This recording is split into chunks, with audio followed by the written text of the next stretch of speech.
Hulle sê mos party mense sing in stereo. Het julle al gehoor van dit? Party mense sing in stereo. Jy stereo langs jou. En vanaand het julle nie so gesing nie. Dit was beautiful. Dit was baie baie mooi. Ons het vanaand die voorreg in ons 5de week van Worship 101 bietjie saam te kuier rondom een van die mees opwindendste goed in ons verhouding met die Here en dis aanbidding. En ek weet nie van jou nie, maar ek wonder of jy besef dat die rede hoekom jou voete nog hier is en hoekom jy in ewigheid saam met hom sal wees, is omdat jy gemaak is en geskape is om hom te aanbid.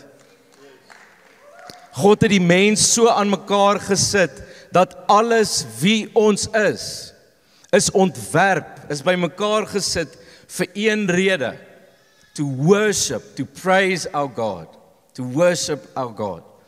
En ons spandeer op die oomblik so 'n bietjie tyd in die boek van Openbaring in hierdie reeks, 'n spesifieke gedeelte in Openbaring, waar Johannes 'n prentjie sien van die hemel en die teenwoordigheid van God en wat daar gebeur. Nou jy moet verstaan, Johannes skryf hierdie boek van Openbaring vir die 7 kerke in Asië, en op daai stadium het die kerke deur bitter moeilike oomblikke gegaan.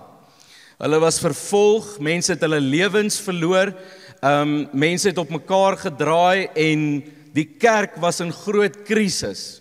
Die nommers het minder geraak, nie omdat mense kwaad was vir die kerk nie, maar omdat hulle doodgemaak is vir hulle geloof. So die een Sondag groet jy nog die tannie en die volgende Sondag is hy by die troon. En daar was 'n klomp mense wat in daai oomblik besef het om Christus te volg gaan my lewe kos, en hulle het gekies om die geloof te verlaat. En dis vir hulle wat Johannes hierdie boek skryf om te sê, waar jy is, die stuk verlies wat jy beleef, ontspan, daar kom 'n dag waar jy in heerlikheid saam met die Here gaan wees, en hy gebruik simboliese beelde om te praat met ons verbeelding, om ons te herinner aan wat kom, en wat is, en wat nou alreeds in plek is. En dan vat hy ons in Johannes 4 na die troonkamer van God toe, waar Jesus Christus op die troon sit, en ek wil hê jy moet vanaand 'n bietjie jou verbeelding gebruik. Jy sien, die Here het vir ons 'n verbeelding gegee om te midde van aardse realiteite ons harte en ons gedagtes in hemelse plekke te kan sien. En ek wil jou vanaand vra, wil jy nie vir 'n oomblik sommer net jou oë toemaak en net saam met my hierdie prentjies sien, en laat toe dat die Here hierdie prentjies skep vir jou. In vers 6 van Openbaring 4, hy sê, vlak voor die troon het dit gelyk soos 'n spieelgladde see, soos kristal.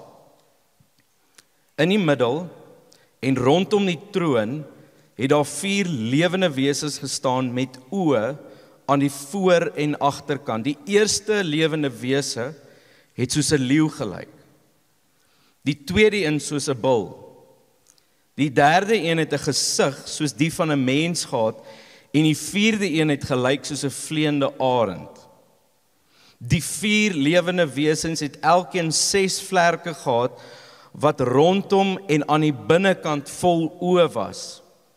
En hulle het dag en nag sonder enige ruspause aanhou sê, heilig, heilig, heilig is die Here God die Almagtige. Hy wat was, hy wat is en hy wat kom. Oor al die eeue heen en tot in ewigheid. En nou kan julle maar julle oë oopmaak. Julle moet nie te lank al bly nie. Net weer gou terugkom. Is die hele skepping besig om rondom die troon die een te aanbid wat op die troon sit. Hierdie wesens is 'n verteenwoordiging van die aspekte van aanbidding. En dit is so interessant dat hulle 6 vlerke het. 2 om te dien en 4 om te aanbid. Wat kom eerste, aanbidding of werk? Aanbidding. Hulle is met oë gevul Hoekom? Want hulle is besig om die heerlikheid van God in te neem en soos wat hulle hom aanskou, gebeur daar iets in hulle gees wat aanbidding is. Hierdie 4 wesens verteenwoordig die aspekte van aanbidding en daar's 'n patroon in die Bybel as jy dit lees, as God praat van om hom lief te hê of om hom te aanbid, dan's daar 'n patroon wat plaasvind. Ons hoor van Jesus by die vrou by die put en hy sê daar gaan 'n dag kom waar daar ware aanbidders opstaan wat my in gees en in waarheid sal aanbid. In die Ou Testament praat dit van jy moet die Here jou God lief hê met jou hele hart, jou siel, jou krag en al jou verstand. Gees en waarheid is dieselfde gedagte en is asof die woord net dit so bietjie meer uitbrei in die Ou Testament. Jy moet die Here jou lief hê met jou hele hart, die prentjie van die leeu. Jy moet die Here jou God lief hê met jou siel, die arend, vryheid. Met al jou krag, die bil. En met al jou verstand, die mens. En vanaand spesifiek gesels ons oor die bil. Onthou julle daar was 'n bil in die Ou Testament. Wat het gebeur in daai oomblik? Moses gaan die berg op om God te ontmoet. Dis nie asof hy nie gesê het niemand mag saamgaan nie. Hy's net die enigste een wat kan sien om op hierdie berg wat vol rook en bliksemstrale is op te gaan. En terwyl hy besig is die Israeliete besig om wat te maak? 'n Goue bil. Wat die verteenwoordiging is van die mens se krag en vermoëns. Moses kom af, God is bitter kwaad, want sien, om in verhouding met God te staan, kan ons nie ons eie krag en ons eie vermoëns na die tafel toe bring nie. Ons moet die bil slag. Ons moet hom vernietig. En as jy nou vanaand 'n blou bil is, glad nie van toepassing op daai span nie. Maar as jy in 'n slaghuis is dit 100% van toepassing op die vleis. Koei, bil, steak, medium rare, waar is julle? Medium rare, ja nee. Well done, dis nie 'n welriekende offer aan die Here daai nie. Hierdie prentjie van die os of die bil en die ding van om die Here met al jou krag te aanbid en die prentjie van die bil is so geweldig belangrik, want sien, 'n bil is ongelooflik sterk. 'n Bil het die vermoë om 'n ploeg te trek. Maar die bil het ook die vermoë om baie skade aan te rig met die krag wat in hom is. En dis eers wanneer 'n bil onder die juk kom van nog 'n bil wat saam met hom trek aan 'n vrag of 'n ploeg, wat die krag van daai dier tot sy volle verwesenliking kom om te ploeg sodat daar saad gesaai kan word en vrug na vore kom. Jy sien, sonder die juk van die bil is die bil se krag verwoestend. Maar die oomblik as die bil se krag onder die juk kom van die meester, dan word hierdie krag 'n instrument in God se hand om vrug te dra.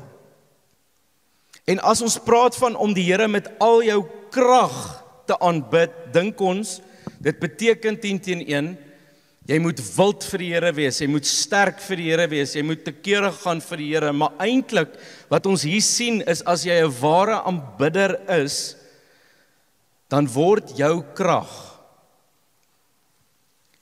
neergelê. En jy kom onder die juk van God in. Onthou julle die oomblik toe Jesus sê, kom na my toe, almal wat moeg en oorlaai is, en ek sal vir julle rus gee, want my juk is sag, my las is lig.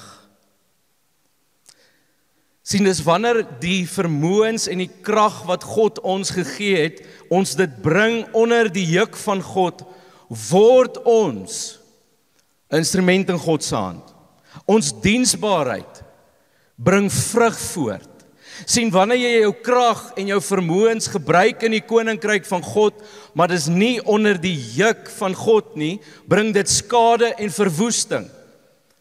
Maar wanneer jy jou krag neerlê en dit saam met God gebruik, bring dit vrug in ander mense se lewens.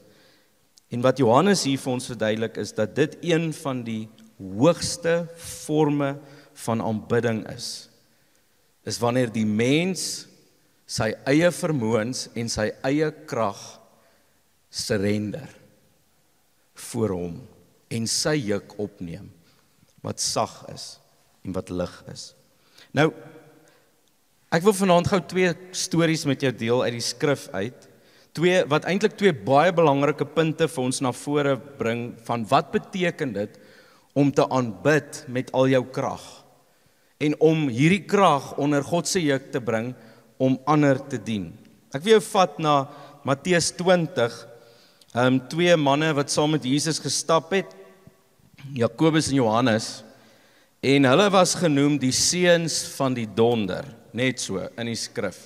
Baie gevaarlike woord in die Afrikaanse Bybel. Ek hou van die Afrikaanse Bybel. Dit gebruik woorde wat ons verstaan. Seuns van die donder. Hulle was daarmee van donder nie, hulle was net seuns van die donder. Wat beteken dit? Dit beteken hierdie 2 manne, hierdie 2 broers was so vol passie en ywer en vrymoedigheid. Hulle het groot persoonlikhede gehad. En 10 teenoor het Jesus vir hulle hierdie naam gegee. Julle 2 is nes donder weer. Julle is kort aan mekaar en julle is vol passie wat net skiet en julle is wild vrymoedig. Dan gebeur daar 'n bitter interessante ding. Hulle ma kom na Jesus toe en vra vir Jesus, Here, ek het 'n versoek.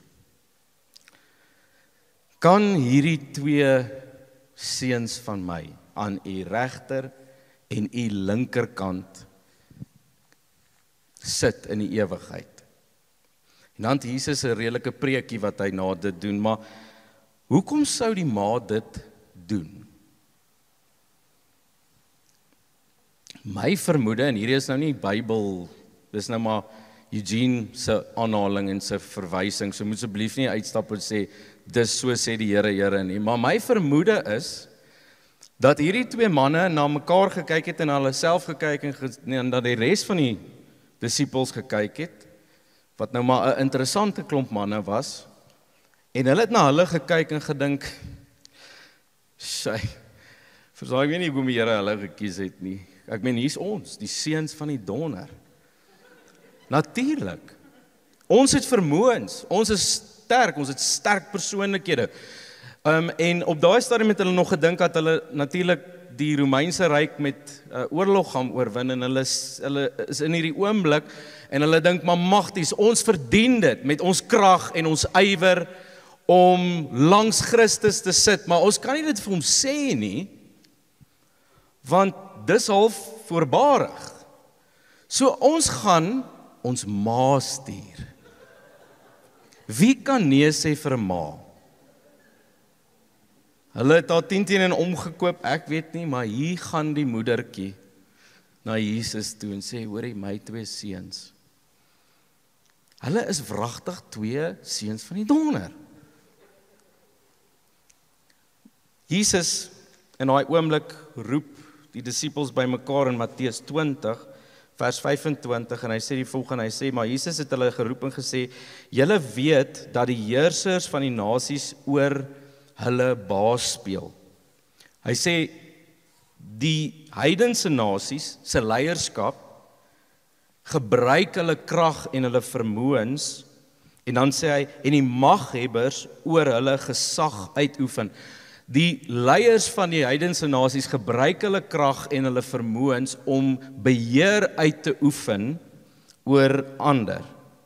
En dan maak Jesus 'n stelling, hy sê, so mag dit nie by julle wees nie.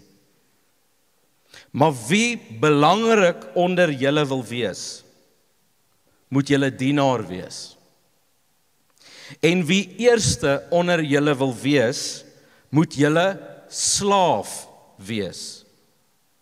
Net so het die Seun van die mens gekom nie om gedien te word nie, maar om te dien en sy lewe as losprys vir baie te gee. Jesus leer vir ons in hierdie oomblik seker een van die belangrikste gedagtes as dit kom by leierskap, as dit kom by aanbidding, as dit kom by hoe die koninkryk werk.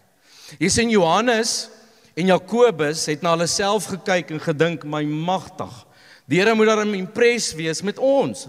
Ek kyk wat kan ons doen. Daarom verdien ons dit om in leierskap te wees, want om regs en links van Jesus te sit in die koninkryk beteken autoriteit, leierskap oor ander. En julle weet en ek weet dat die koninkryk waarvan ons deel is 'n upside down kingdom. Dit werk presies andersom. In die wêreld werk dit so, dat as jy beheer wil hê, as jy invloed wil hê, as jy 'n posisie wil hê, dan gebruik jy jou krag en jou vermoëns om ander af te druk en jouself boontoe te druk. En Jesus sê, in my koninkryk werk dit nie so nie. As jy belangrik wil wees, as jy invloed wil hê, dan gaan sit jy nie by die tafel en sit vir jou 'n nice servetjie aan nie. Nee, jy trek 'n voorskoot aan. Jy dien. Jy gaan op jou knieë. Jy sak. My vorige kampuspastoor, toe ek nou 'n jong ou in bediening was, het altyd vir my gesê, Eugene, 'n bediening, wat ons doen is ons sak en ons surf. Nou kan hy vir jou sê, as jy iets wil ontdek van die koninkryk van die Here en van aanbidding, sak en surf. Kom onder die juk van God in.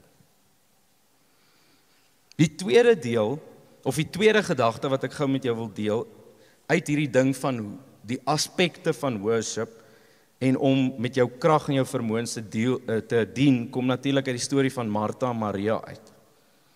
Ek wil gou vir jou lees, Jesus kuier daar by hulle.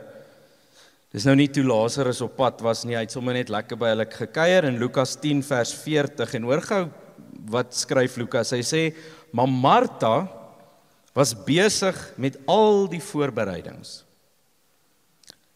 Sy kom toe na Jesus toe en sê, Here, pla dit U nie, dat my suster my alleen los om te bedien nie.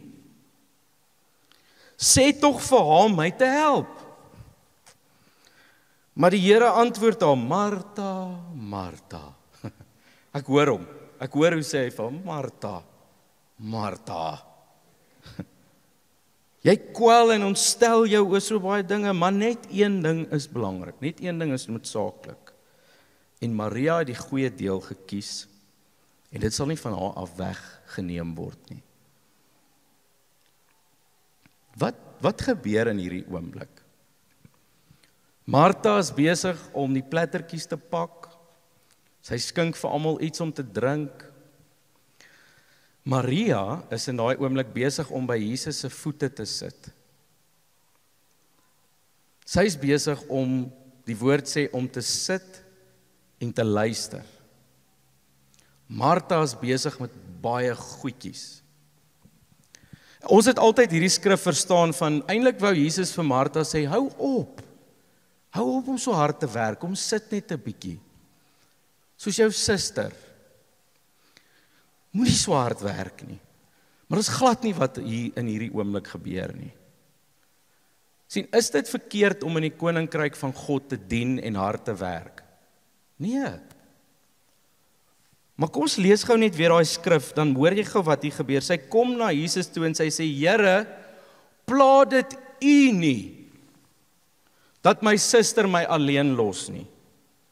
Sy praat met Jesus, sy's vies vir Jesus. Sy's nie vies vir haar suster, wat by Jesus sit nie, sy's vies vir Jesus. Want sien, Jesus is besig om aandag te gee vir Maria wat niks doen nie. En hy sien nie raak wat sy doen nie. Hier's 'n verskriklike belangrike gedagte in die koninkryk van God. Dis nie verkeerd om te werk in die koninkryk nie. Wat wel die probleem hier is dat sy so graag wil hê dat die Here haar raak sien vir al die werk wat sy doen in die koninkryk. Sien Maria, sy het geen, poging wat sy aanwend om deur Jesus raak gesien te word nie. Sy doen nie iets nie, al wat sy doen is sy gaan sit by sy voete. Sy het niks om te bewys nie. Al wat sy doen is sy sit en Martha vertrou dat die Here vir haar sal aandag gee en haar sal aanvaar omdat sy so hard werk. Maria vertrou dat Jesus haar sal aanvaar en haar raak sien net omdat hy lief is vir haar. Martha dink haar diensbaarheid gaan haar kwalifiseer om by Jesus te wees. Martha het niks om te bied om haar te kwalifiseer om by hom te wees nie. Al wat sy het is om haar self te verlaat op die genade van Jesus in daai oomblik. En hier leer ons iets. Hier leer ons iets oor aanbidding.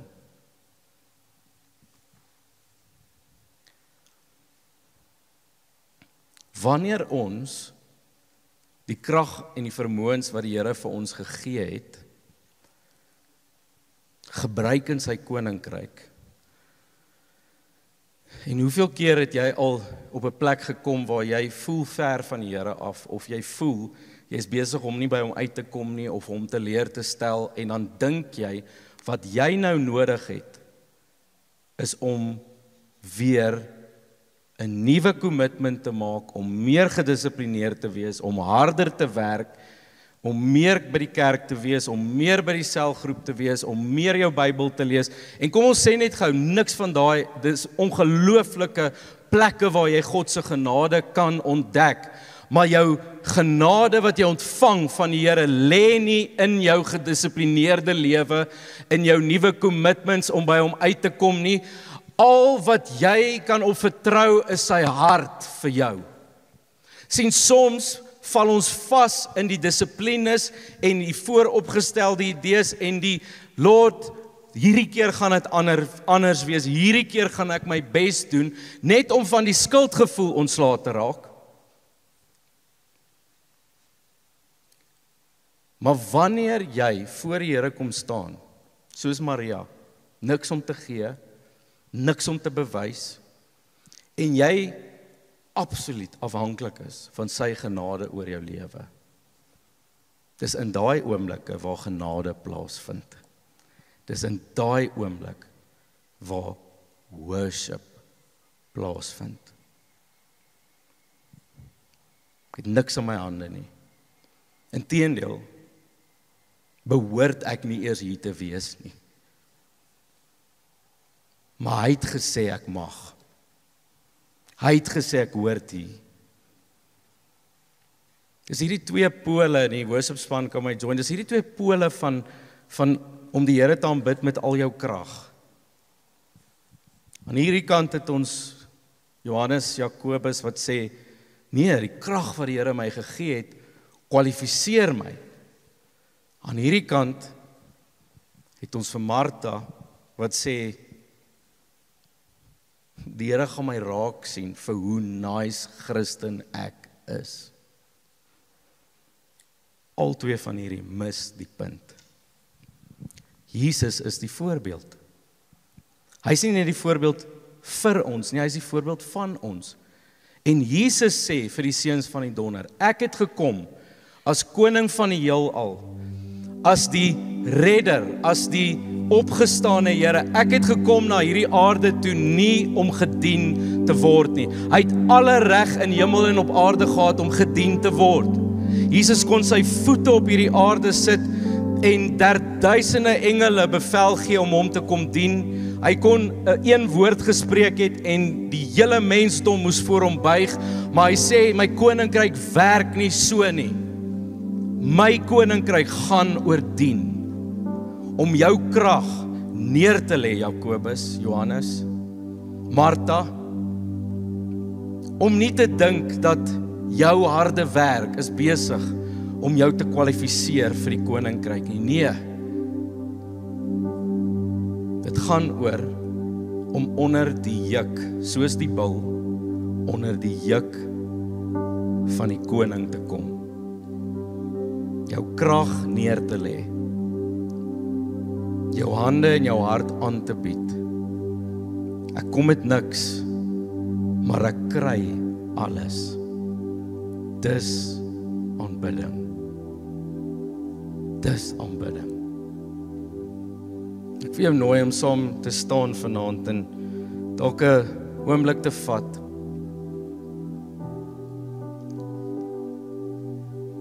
En weer die prentjie dalk net te sien van die troonkamer. En dalk om vanaand jouself as die bil te sien. Die Here het vir jou krag gegee, hy het vir jou ongelooflike talente, vermoëns, die kapasiteit gegee om te werk in sy koninkryk. Maar ek wil jy moet daai plek inneem van die bil vanaand rondom die troon wat sê heilig, heilig, heilig is die Here God Almagtig. Wat sê Here, my vermoëns beteken niks. Ek word aanvaar, ek word verwelkom op grond van u liefde vir my. En Here, my diensbaarheid en hoe oulik ek is en hoe gedissiplineerd ek is, kwalifiseer my nie. Dis net u liefde vir my. Ek vir jou nooi vanaand, terwyl ons hierdie laaste song sing, om uit die diepte van jou hart vanaand die Here te aanbid. Om jouself neer te lê voor hom en om te kies om jou krag neer te lê en te dien, hom te dien. Kom ons bid. Here, dankie vir hierdie woord. Dankie dat diensbaarheid een van die belangrikste dele is van aanbidding. Here, ons kom lê onsself neer voor u. Here, ons kom lê ons krag neer en ons kom onder die juk van God in. En Here, ons dien. Ons sak laag, ons sak en ons serve, want u is die Here. In Jesus se naam bid ons dit. Amen. Ek wil jou nooi in hierdie song om net na die koning te kyk. En ons gaan sing Be Lifted Up. Dis eintlik so 'n mooi verklaring om te maak. Here, we want to lift you up. Selfde ding wat Johannes gebid het. Here, meer van u, minder van myself. Kom ons sing.